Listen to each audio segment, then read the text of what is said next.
All right. What's going on, ladies and gentlemen? Welcome back to another episode of Culture Mania. I am here with the baddest man on the planet, probably a very emotional man right now. Jon Connor, how are you? My emotions are everywhere, bro. Um, Man, on so many different levels. We got a new world heavyweight champion. The Ring General, Gunther, is once again the world heavyweight champion. I kind of felt it. I kind of felt it coming. I can't lie. I felt it coming because just honestly, I know pro wrestling is suspension of disbelief, but would it have really been believable that Jay Uso would have been able to beat Gunther twice in a row? No, I don't think so. But now, who's the baby face that's going to win the tournament? Hmm. Maybe it's Jay. Maybe it's Jay again. Maybe this is we watch Jay, go through, having that drive and determination to want to get it back. Maybe, but yeah, I kind of had that feeling like at the start of the match. I kind of felt that way. I'm like, dang, Jay might lose tonight. No, I was 100%. I was like, Triple H, don't you fucking do this to me. Don't you have him bring his kid all the way down just to lose and watch dad get beat up. And that's exactly what happened. I was mad. I just stared at my screen and I was like, really?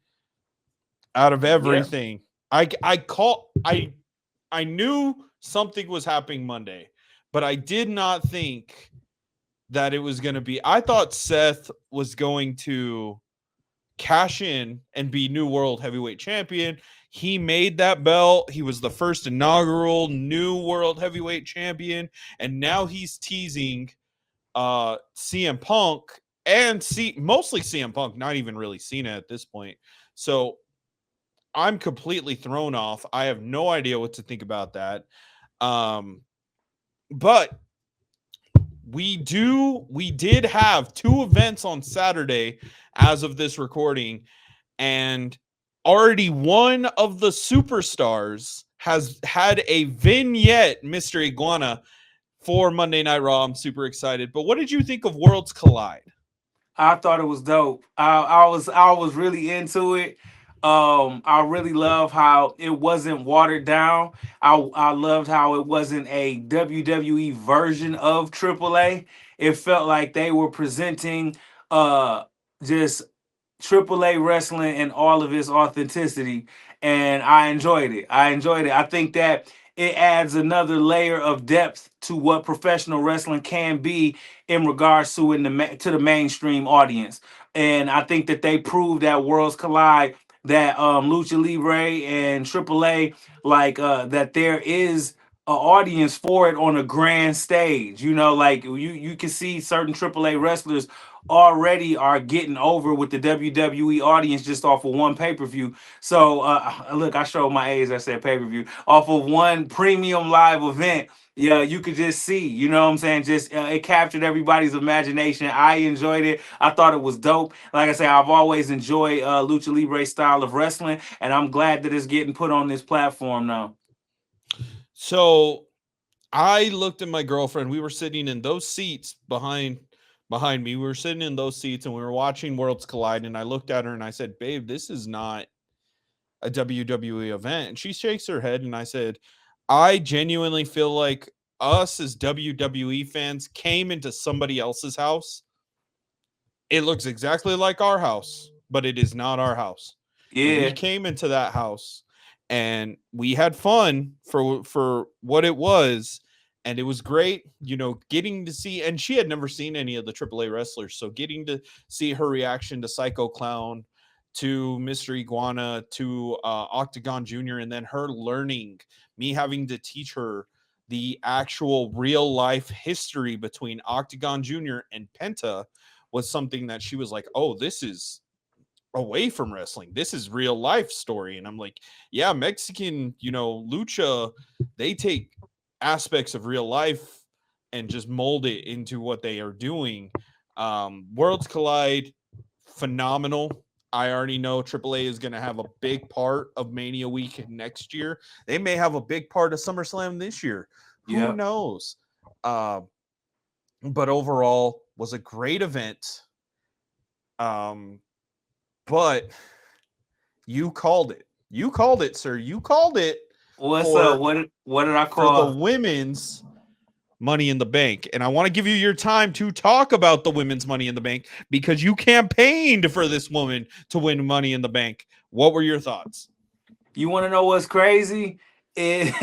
So so for those who are only tuning in to listen to pro wrestling, I am a recording artist. So sometimes I'm in the studio and I have sessions that run long. The crazy part is I tuned in to Money in the Bank after the women's Money in the Bank ladder match happened. It got ruined for me because I got on Instagram like before, before I got a chance to watch the match and I saw Naomi holding the briefcase up and I'm like, yo, this is insane. So that's how I initially found out that Naomi won is I didn't get a chance to watch the match. I just saw that she won on Instagram. So even right now, I still like when we get off, I have to literally go watch the match because I started watching directly after she had already won. Oh, But okay. as far as so as of right now, I have not seen it, and you have to give me your perspective on it because I didn't see it. But I do know the results, and the result was that yes, I felt that Naomi should have won. I'm glad that she won. I think that she's the most fresh and the most interesting woman character like in all of WWE right now. I think that there are mainstays and staples that will always be entertaining, like Rhea Ripley, like Io Sky, like Bianca Belair, let me see, like Chelsea Green. There are certain characters that even when they're not a part of the hottest angle at the moment, they're always interesting. So I'm not discrediting those women. I'm talking about as far as this fresh take on Naomi, where it's like, you want to see like what does she do next? Like let's put her in some situations. Let's put this new Naomi with an edge into some new situations, and let's see what different scenarios we can create, what new storylines we can create. And I think that Naomi right now is the most entertaining and the most must see, must watch women's character right now. So I'm glad she won because now that she has the briefcase, it adds more depth to that character and you wanting to see what she does with it. And then just on top of that, bro, Naomi or Trinity Fatu, the person, deserves that. She worked, busted her butt like for so long from being a funkadactyl to, being in obscurity for a number of years, and just being kind of in limbo from then just being one of the total divas and kind of having to be in the shadow of like the Bellas and all of that. So she's put her time in and paid her dues, man. And I think that she earned. Then she had to, when her and Sasha Banks, now Mercedes Moné, when they left and walked out and stood up for what they believed in and gambled on herself, and she went to TNA. And it's like to come back and to come become a refreshed version of herself, a more polished version of herself. I think Trinity Fatu, the person, deserves it, and Naomi, the character, deserves it. I couldn't say that any better. There's a few telltale signs in the match of like who they're wanting, and it overall all these women I have to say put on a hell of a match. This year they didn't win between the men's and the women's. They did not win, but it was very close and it's very hard and you have to look at some spots and go the ladies put on a show better than the guys in certain areas and I love it. I think that having the veterans of Naomi, Bliss, and Ripley were perfect because realistically, before this match, a lot of people I think Naomi was probably the most counted out person, the biggest underdog out of this entire women's match because you have Bliss who you can put a title on and that title turns into gold. You have Rhea who doesn't even need a title. The title's just a really pretty accessory. We've seen Vaquer, we've seen Roxanne, we've seen who was left. I can't even remember who was left. And you know, we're seeing all these women, all these ladies do this amazing job. And realistically, like, Naomi isn't my first pick, and I think I love that the most because now she can terrorize Io. She can terrorize Tiffany. And we are supposed to have a superstar shakeup here before SummerSlam, which means that whatever happens at Night of Champions, whatever happens at Evolution, normally for me, I'm very impatient. I want cash ins as soon as we can, not all the way to Mania. I prefer cash ins at random times, not on the grandest stage. I know that's a little weird, but it's happened before. And now I'm like, I don't want to see. I just want to. I don't even want to see them try and tease it until we get past Evolution at this point. Like, I want them. I don't want to see any teases at Night of Champions. I don't want to see any teases at at Evolution. I don't want to see any of that. I want to just kind of chill, and then once we get this new roster set up and we know where we're kind of going, that's a lot better because now we're like, oh no, we're gonna get to SummerSlam now. And now at SummerSlam, first 5 seconds of the show, cash in, I'm perfectly fine with that. I don't care if it's the men, I don't care if it's the women, I don't care I don't care if TNA decides, hey, you can cash in on us. I don't care. But let's kind of relax with this. And Naomi, just let Naomi cut some more fire promos. Let Right. Naomi talk her shit on Twitter. Let Naomi have fun with this. Like, give her time.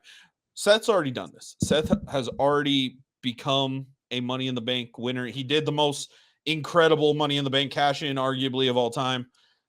He can do it immediately right when SummerSlam opens, but let Naomi kind of build herself. I want a glow case. I want a caution tape case. I want a I want Yes. I want all it. I want all the merch. That's what I want. Yeah, I definitely want to see her go all the way with it. Yeah, let her hold. I want her to have a briefcase for a little minute. It's gonna do nothing but just add to her the allure of the new Naomi. And I want her to do creative thing. I want her and the briefcase and Big Jim, because that's what she calls Jimmy on Twitter. I want them Uh, all to take a family picture. I want, like, I need it now because if we're putting the rocket on her back, and that's also another thing is, you know, I'll get into that a little later. Somebody you also love deeply is coming back next Monday. So there's so many women that we have right now that, you know, it's going to be interesting to see where they do. And no woman has ever had a failed cash in. So mm. Naomi should not be the first. I do not agree with that. But overall, what did you think of the men's Money in the Bank? Oh, I thought it was dope. I thought the first thing that comes to my mind is the spot when El Grande Americana ran up the ladder, right? And then LA Knight runs up the ladder behind him and then suplexed him off of the ladder. That was crazy. I thought the men's Money in the Bank match was dope. Um but the match itself kept me entertained. I'm actually, when we get done filming this, I'm actually gonna watch the women so then I could text you about my thoughts on the women's Money in the Bank match because I still gotta watch it. But like, I'm gonna just keep it real with you, man. I'm not a big Seth Rollins guy, bro. Like, I'm not. I'm not a Seth Rollins guy. And sometimes I feel like I'm a fan of his in-ring work. I just don't think I've ever been a fan of the persona, like out of the Seth freaking Rollins persona. Mm-hmm. I really wish that LA Knight would have got the opportunity to win the Money in the Bank. I was a little disappointed that I think I might have called that too in our Yeah. last episode that Seth Rollins was gonna win. Mm-hmm. And you know what? It's just I don't know. I look at things like the Royal Rumble or the Money in the Bank briefcase as things that can elevate a talent. And while they have that opportunity through good storytelling and good matches, it can build and elevate that character. I don't think Seth Rollins needs to be elevated any more than he already is. Like Seth Rollins is as big as Seth Rollins is gonna be. So Hmm. I just feel like with things like the Money in the Bank briefcase, I think why not give that to somebody who needs it, who can put the spotlight on them a little bit more. And I just kind of felt like a cat like LA Knight deserves that. Like I feel like it's been his time for a minute. I hear people say sometime, "Oh, he's in his 40s." I don't care if somebody's entertaining me. I don't care. Our truth is 52.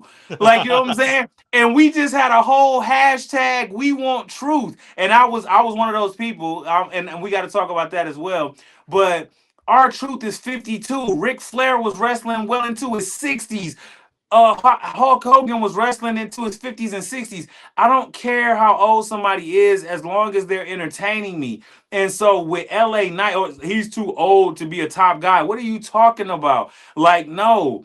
I think that I would have loved to see LA Knight with that briefcase, have him be Mr. Money in the Bank, and continue to let his star rise and let him elevate. I just don't think that Seth Rollins needed it. I thought the match itself was good. I'm trying to think of any more memorable spots. And I mean, it just probably was too many for me to just pinpoint. But I just remember being entertained with the match. I didn't like the fact that I didn't like when Braun Breaker and Bronson Reed came out because I figured that was gonna happen. Jacob Fatu finally turning on Solo Sokoa, that was cool. Like we all kind of felt like that was gonna happen, but yeah, I'm just me, man. Hmm. I'm not a big fan of this Seth Rollins faction because I didn't think that Braun Breaker needed it. I didn't really think that Bronson Reed needed it. Like, you know what I'm saying? And Yeah. and I don't know. I just kind of feel like we're sacrificing other people's runs to put Seth Rollins on a pedestal that he's been on for the past 10 years. So it's like I would have loved to have and I'm still waiting to see this whole faction thing play out. But I still am of the mindset that Braun Breaker didn't need it. I'm of the mindset that Bronson Reed didn't need it. I'm of the mindset that whoever Paul Heyman stand next to is always going to be elevated, of course. So I just feel like this is like this is just a booster for Seth Rollins. It's another incarnation of Seth Rollins to keep him at a certain level. And I just kind of feel like other people's runs or other people's pushes were sacrificed for Seth Rollins to stay at a certain level. No, so I agree with you. So here, quick little story. After one of the greatest tag team matches that AEW has ever put on, and I will say that the Young Bucks versus the Lucha Brothers for the AEW Tag Team Championships in a ladder match. The Young Bucks came out and said that they still had to help the Lucha Brothers constantly in that match and say, hey, it's a ladder match. It's a ladder match. It's a ladder match. They had to say that throughout the match so that the guys would remember we're not pinning, we're going for the belt. I said that multiple times during the men's. Oh, it was a fun spot having uh, you know, uh the new guys, Braun Breaker and Bronson Reed, the new faction come out, and then it goes kind of steady. And I'm sitting there and I say loudly, I'm like, this is still money in the bank. Right. And then JC Mateo comes out with Jacob Fatu, and they're coming out and people are getting excited, and I go, okay, this is great, but this is still money in the bank. Now we're Right. gonna have a tag team match during Money in the Bank. Right. And Jacob has his whole I hate you solo, pulls him down, and I'm like, okay, this is still money in Right. the bank. Like Right. that's Right. that is my biggest moment, right? Or like just my biggest just complaint is this was a money in the bank match. Yes, we knew where certain things were going to go. We could see it as fans. We know how these things work. but it is still a ladder match at the end of the day. You are not helping somebody pin somebody else. We do not need another we did not need 10 people in that match. I agree. We did not need 10 people in that match who were scattered all over the place, and it made it look like a lot of the other men just died. Yes, Uh yes, there were definitely times where I'm like, where did this person why is nobody else getting involved? Like, you know what I mean? it was so jumbled up, and I get why they wanted to do that. They wanted to have the surprises. They wanted it to make sense, and they needed to cover up certain things. And yeah, Jacob Fatu's final face turn needed that. It needed a big stage, but not during that match. They could have done something so different and let somebody else take that spot. Solo, obviously, we knew wasn't going to get it. Seth obviously did. El Grande Americano is a beast for if you know, you know, and two matches in one day is wild. Yeah, Of that caliber is insane to me. insane. But overall, I'm Money in the Bank was fun. It was great. I enjoyed it. I liked it. I did too. And I'm gonna tell you, El Grande Americano slash Chad Gable is one of my favorite parts of current WWE as well. And I think that at some point, Chad Gable should be WWE champion at some point in his career. I do believe that. I believe as a character he has it. I believe in ring he has it. Um, to me, and I he probably hate it, but he to me is like this generation's Kurt Angle. Mm-hmm. He's, what I'm saying, just very believable but yet still entertaining. I think El Grande Americano added another layer to his the dynamic of how good of an entertainer he is. So I do think at some point Chad Gable should be WWE champion. I'm not saying it should be anytime in the next year or something like that, or putting a time limit on it. But I think at some point in his career, he should have a couple runs as WWE champion, because I think he's more than proved that he's of that caliber. And you know, it makes sense, and he can play the comedy so well, same as Kurt. A lot of people forget that Kurt Angle had some of the funniest things that aged so poorly but so well for just people that like dark humor. And he's looking, and I believe it's Rey Mysterio, and he goes, "You're a little boy and I'm a man, and I'm a man that loves to play with little boys." And you know it's that thing where it's like, okay, Chad's not going to say something that bad. He's just going to be El Grande Americano, who is billed from the Gulf of America. And Love it's it. like, it's the same thing, but it's so modernized that it works so much better. And I love it. And I think that is something that a lot of people need to take away, need to step back from wrestling, is it doesn't need to be so serious all the time.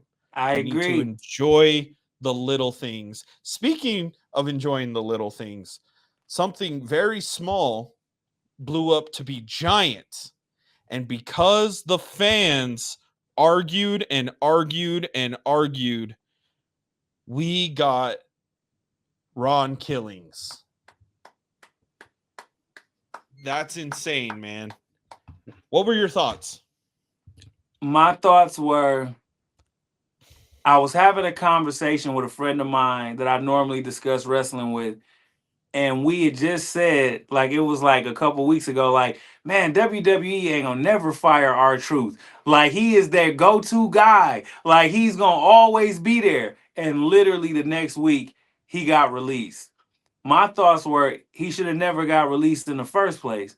And I think that for somebody to be working for the company for close to 20 years, I think that you deserve a little more respect than Mm. how it was done.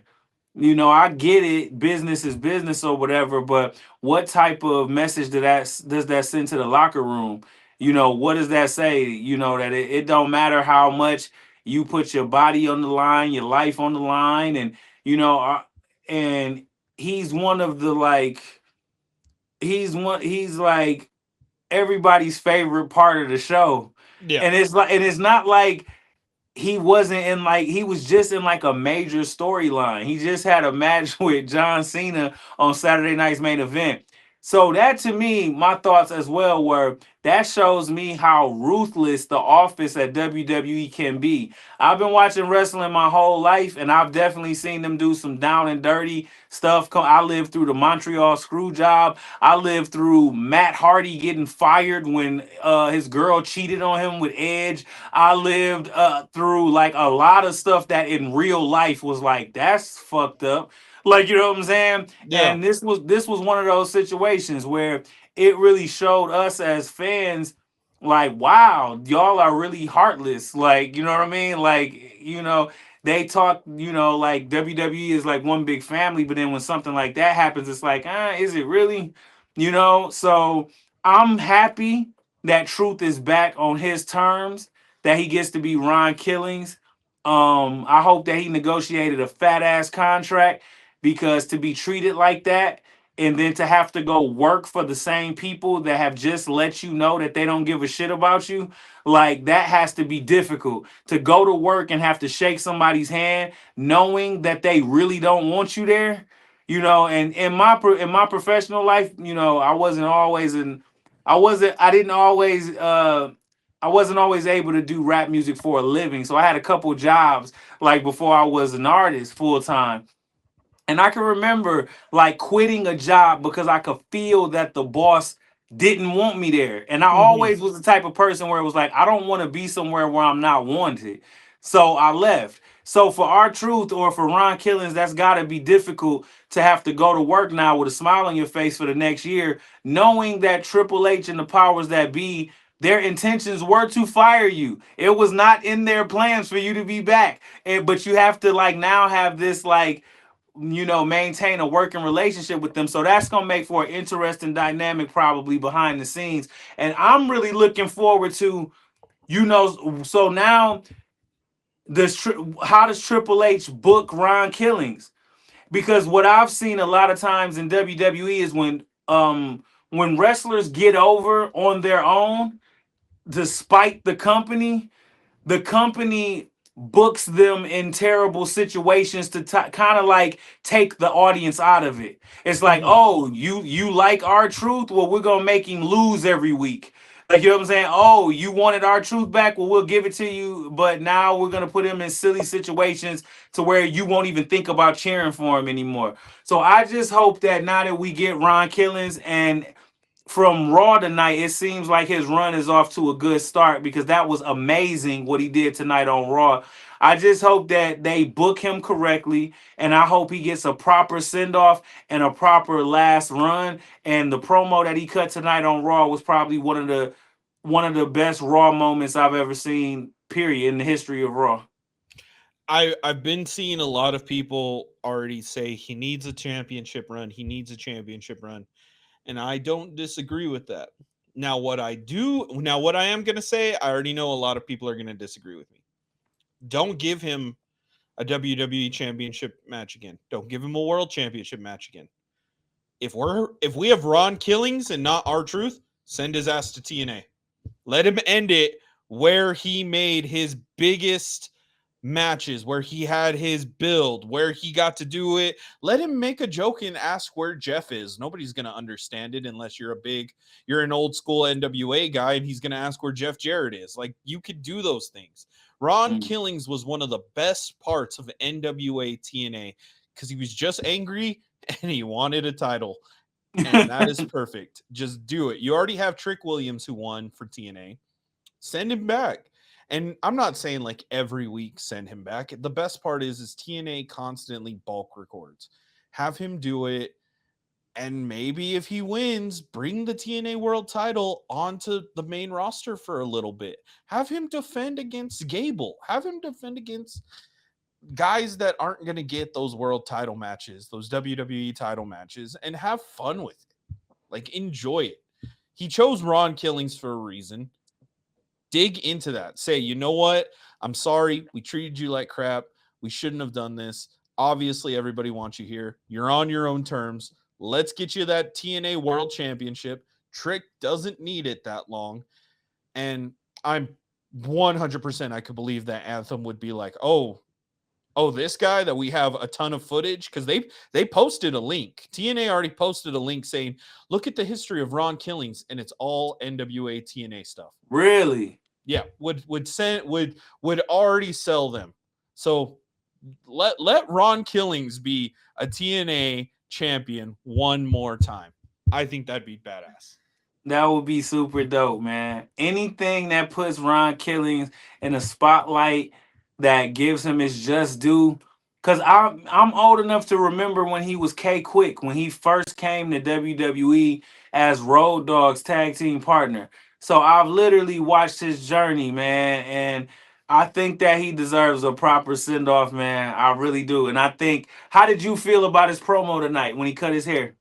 I grabbed my because I was watching on my phone for that second because I was doing some work up here, and so I grabbed my phone and I went to my girlfriend. I went, baby, he cut off his dreads, and she was like, what? And she looks and she goes, oh, and I went, this is he mad, he's angry, this is Yeah. gonna be fun, this is gonna be Bro, exciting. I had goosebumps, man. Like a lot of times I feel like WWE mess up moments like that. Like Mm-hmm. they'll have like one time that I can remember in particular, there was a time where Owen Hart was the character, the Black Heart, Owen Hart. It was right after the Montreal screw job, and he was like coming out of the audience and he was kind of like unhinged, right? And I always felt like they should have went further with that with Owen Hart as that character because the thread of reality was so believable that I felt like if you kept doing that and you kept pushing him in that direction, then he would have got over like crazy, right? But for whatever reason, they stopped it. And I think with our truth, though, the thread of reality that we know everything that's going on behind the scenes, him coming out, no entrance music, interrupting Michael Cole and Wade Barrett in the middle of while they was talking, coming out with the ski mask on, all of that was done perfectly. I feel like this run is off to a perfect start. I wouldn't have done anything different. You could tell that the things that he was saying was coming from his heart. And I don't think it's very rare that you get moments like that in pro wrestling, man. And I'm so happy for that dude. I'm so proud of that dude. And I just hope that I hope they don't mess it up. I know our truth slash Killings is not gonna mess it up. I hope WWE slash TKO slash Triple H slash the writers don't mess it up because right now what they got in their hands is pure gold, and it's like go with it. Like this Ron Killing situation is must see TV. Go with it. And you're not wrong. And it's that thing where I was talking. So the night that it happened, I texted you. I'm talking to my buddy. He came to hang out with us, and we're talking about like, okay, how could realistically, how can they book this? And he said something that was pretty good. He's like, he can be angry. That doesn't necessarily make him a heel. Right. He loves the fans, he just hates the writers, he hates the corporate, he hates Triple H. And I was like, you know what, I don't think we've seen that in a very long time, to where he's angry but not at us, and he doesn't want to hurt our feelings. He's just like, you know what, I'm done, I'm gonna do what I want, I have this amount of time, and I pray that it's not more than 2 years. I don't want him here more than 2 years. I want him Right.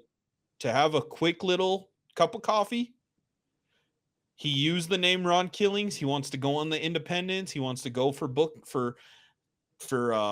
private appearance, or like private bookings and all that kind of stuff. He wants to enjoy his later years. Give us 2 years, maybe one couple of title matches or a TNA run, and let him have fun. This is Bro, going to be awesome. I wouldn't be surprised if it was 1 year. I wouldn't be mad at that either. That's just 1 year closer to potentially meeting Ron Killings out in the wild. I'm okay with that too. Yeah, I wouldn't be, bro. Honestly, I wouldn't be surprised if it was 1 year. I think the only thing I'm gonna be sad at is we're not gonna get the goofiness, but I think I'll adjust just fine. Yeah, man, it's so many clips on YouTube of our truth's funniest moments, our truth making other wrestlers break character. I think he gave us. I think we got a whole infinity library of the best of our truth as far as comedically. And I think with this last year, he deserves to go out however he want to go out. I do want to see if he does do kind of this memorial run, something that Cena, Cena's been doing it. You can tell with certain little things here and there that Cena's been having callbacks to, his previous years. Is I do want to see some pants that do say K Quick on the side. I think I Hey, would love that. That would make me excited because he wore those pants the first time he was on NWA TNA. And then the next week he had to be Ron Killings. He was K Quick for 1 week and then he had to be Ron Killings and I'm like this is awesome. This is perfect. So there's so many things that could happen and it just makes me want to get this show going more because there's so many people we need to meet and have on and just talk to and our own thoughts about the world of wrestling. This is why I absolutely, enjoy man. these recordings. Man, absolutely. I 110% agree, man. So now we are on Monday Night Raw. Yes. Someone got spoiled before the show even started when they showed the brackets for the men's and women's king and queen of the ring tournaments. Somebody that you have been asking to come back since we've started this show. She makes her return next week. How do you feel that the Empress of Tomorrow is back? Let's go, man. Oscar, let's go. When I saw that video package they aired of Oscar, I got goosebumps, I got chills. I love her as a performer. You know, I'm a big Kyrie Sane fan. I'm an EO Sky fan. I love I love Damage Control. I like them. I love them as a collective. I love them as individuals. I've been waiting for Oscar to come back. I miss her in ring work. I miss her charisma. I miss the mist. I miss I miss all of it. So I can't wait to see my girl Oscar come back. She has truly been missed. Straight up. And I love the fact that they're not damage control. It's just Io and Kyrie, Yep. best of friends, no Yep. tag team. Yep. Agreed. And now I like that too. it'll be Mama Asuka trying to guide them towards what they need to do. What did you think of Raw tonight though? Oh, I thought Raw. I'm gonna keep it all the way real. I thought Raw was dope tonight. I thought it was a great episode. It was one of the better episodes. I thought starting off with Cena and CM Punk was dope. Gave us that little dopamine hit of nostalgia, but also updating it to new issues that they got with each other. I felt like I wasn't mad at their promo at each other. I didn't like how just me, but it's just my opinion. I didn't like the digs that John Cena took at our truth in his promos. Mm-hmm. I kind of felt like Triple H told him to do that. That's just me. I could be wrong, but I felt like Triple H said, "John, bury him." Like I felt like that's what I felt like that's what happened. Now, if that didn't happen, Triple H, I'm sorry, man, but I just kind of felt like y'all was in the writers' room and you told John Cena to bury our truth. That's what I feel like. But anyway, but between between CM Punk and John Cena, that's gonna be dope at Night of Champions to see them go at it one last time. I was very much a fan during that era, as I am an old head, so I can remember I can remember the summer of Punk when it was WWE Champion CM Punk versus WWE Champion John Cena, and they had to go at it to see who the real WWE Champion was. And this gives us that that one last time. I thought that seeing them in the ring together, go head up, that was cool. Um, the Queen of the Ring match with Rhea Ripley, Kyrie Sane. Who else was in the match? Liv and Yes. Roxanne. Yes. I liked everything except the finish. I'm not Roxanne still gotta win me over. Like, you know what I'm saying? You know me, I'm gonna be biased. I'm always gonna hope Kyrie Sane wins. But and I'm a Rhea Ripley fan. Basically, Roxanne didn't stand a chance in my eyes because she was in the ring with three of my favorite women's wrestlers.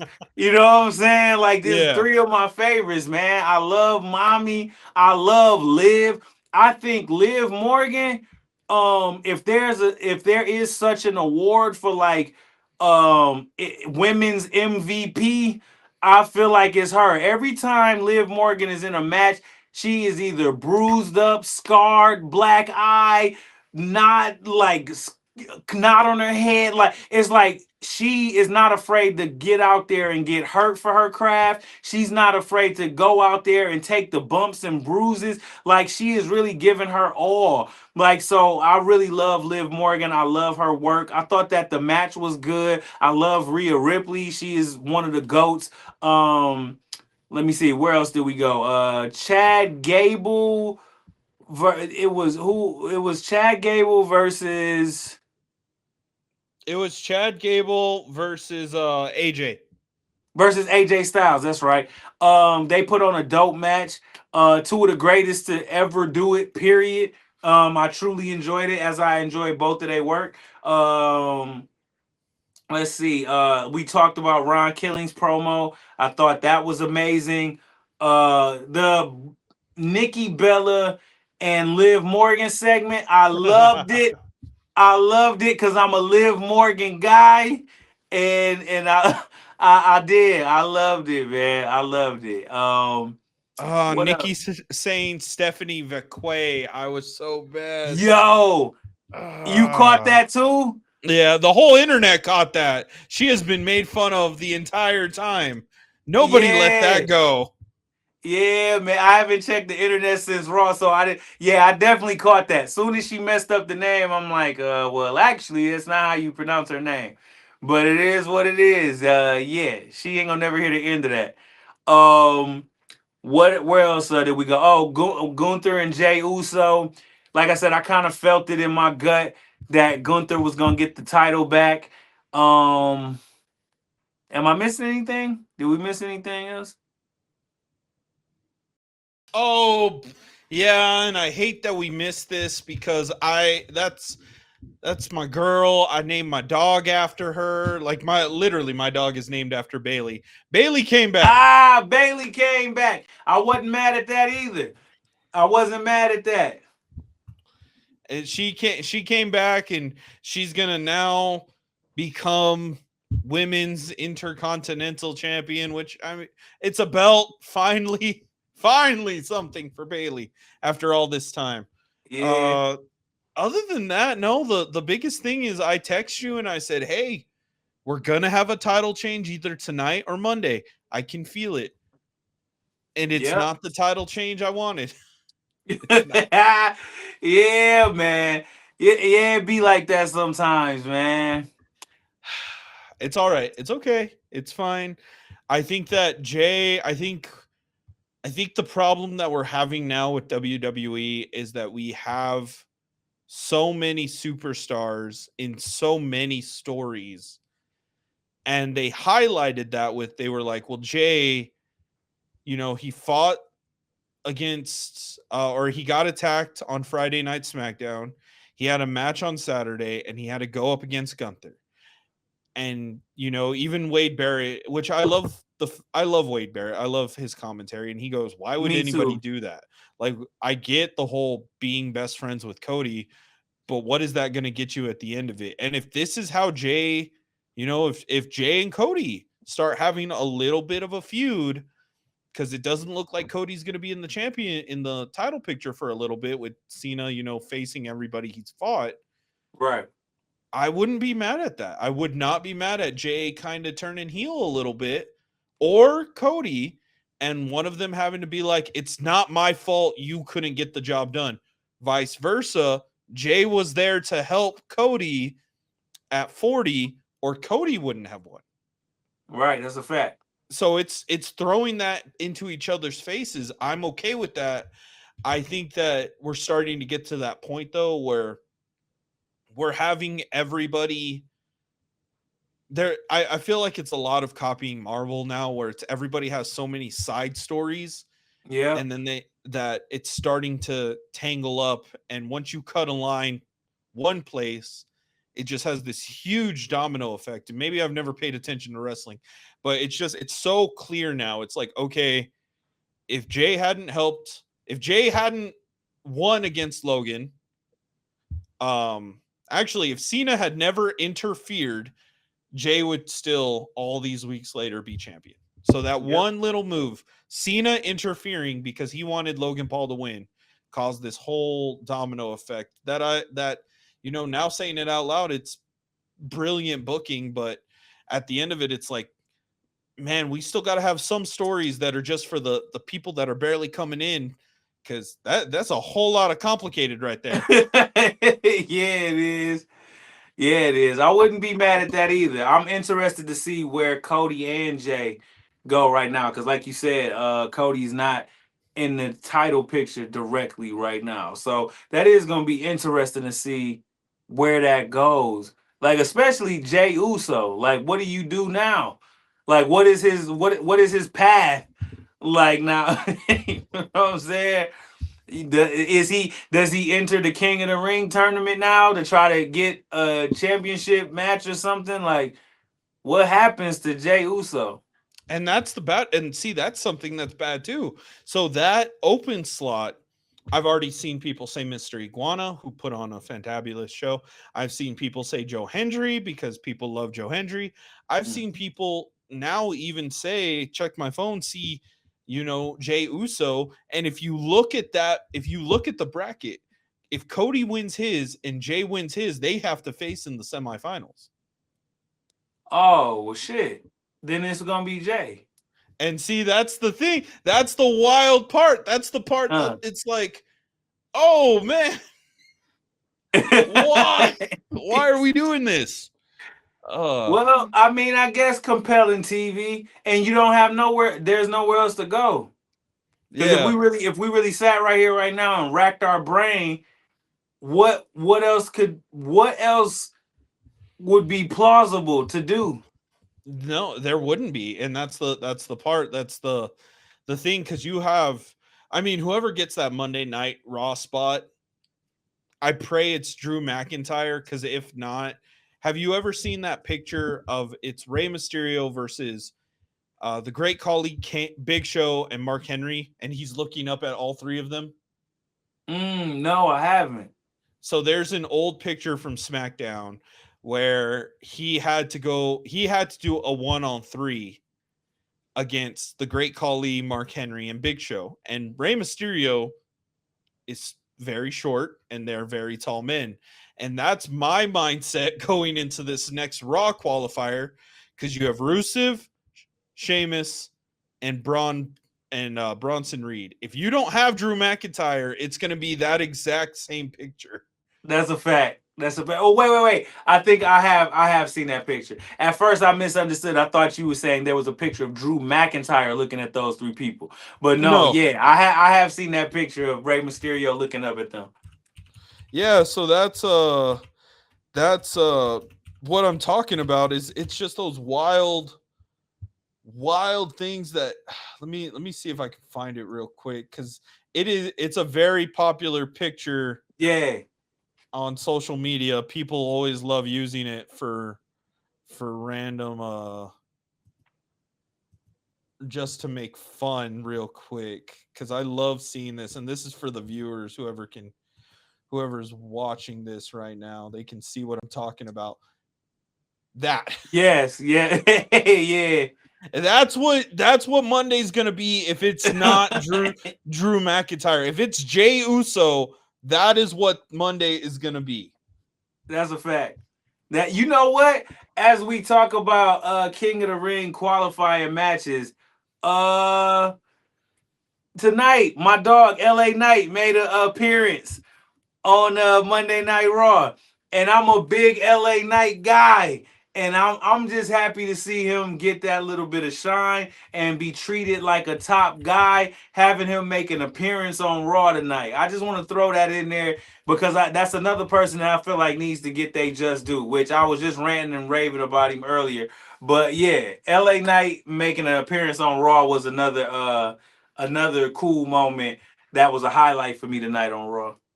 So as we begin to wind down, I'm gonna ask you what your two or your SmackDown thoughts are for King of the Ring, um, and we'll go from there. So the men's King of the Ring qualifying match to go to the semifinals is Randy Orton, LA Knight, Aleister Black, and Carmelo Hayes.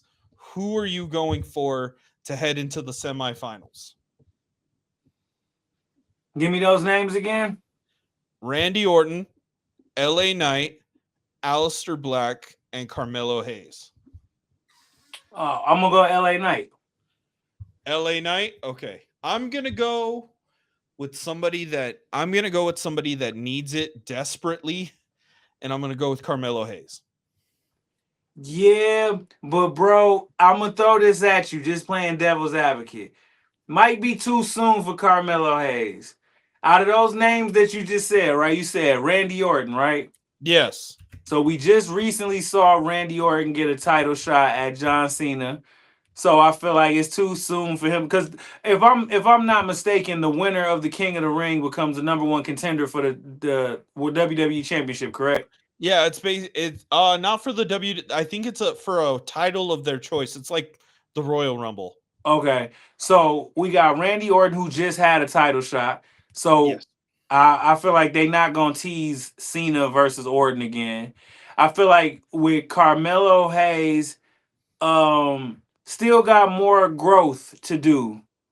You know what I'm saying? I feel like right now he's money, he's dope. He gonna be super huge. One of my favorite wrestlers to watch on TV. But I feel like he's still in that incubation stage of figuring it out.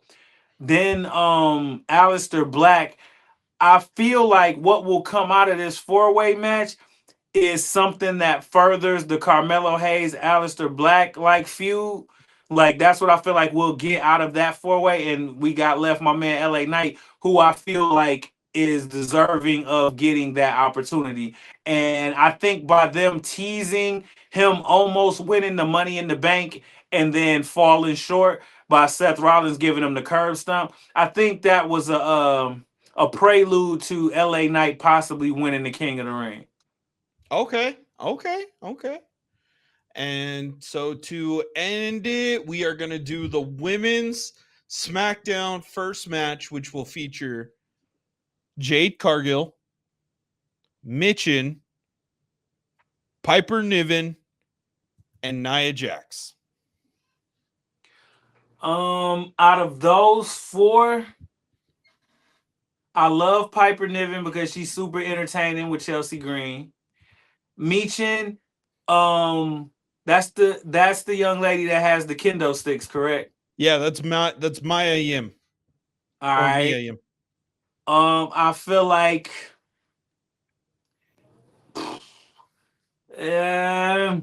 I just don't see her winning it. And forgive me, I just don't.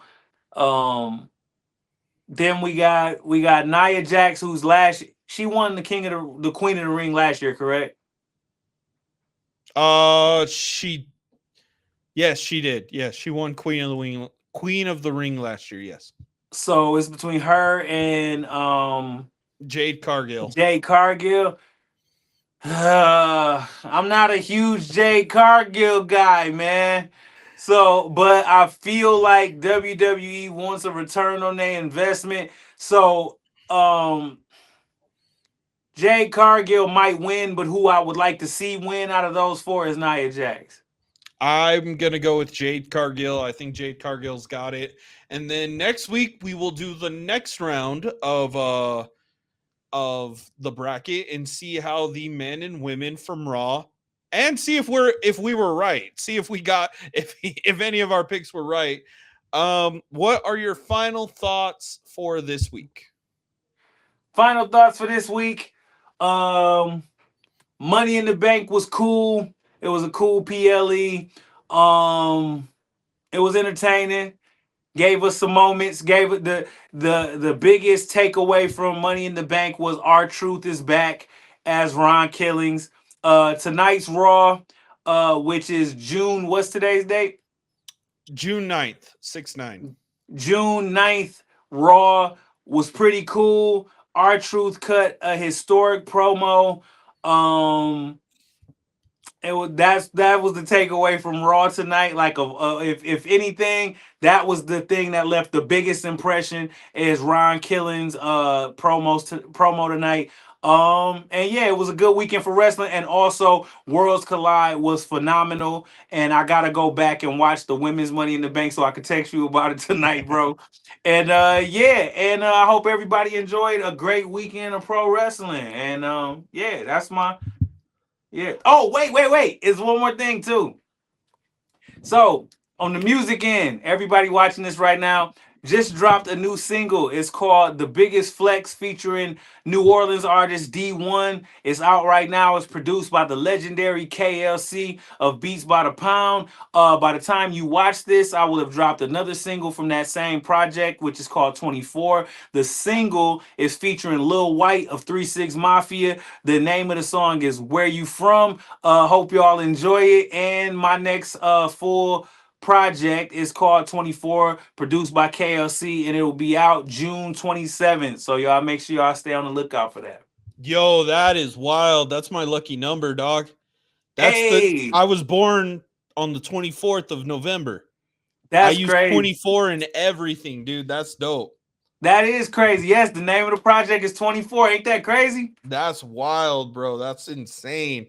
Um, for me on my end, thank you guys for watching this. If you guys are on the YouTube, head over to both of our websites to just give us some traction. If you are watching this on ingorilla.com, watch this full episode. Head over to the Downtime in the Ring page. That is me and my co-host Chris. We are back for season 3 of Downtime in the Ring, and we couldn't be more excited than for each and every one of you guys to watch our interview with Donovan Dijakovic, formerly NXT superstar, Raw superstar. We had a great time talking to him. He's a fantastic guy. We can't wait to see him on the indies, hopefully soon. And we will see each and every single one of you guys in the next video. Bye, guys. Yes, sir.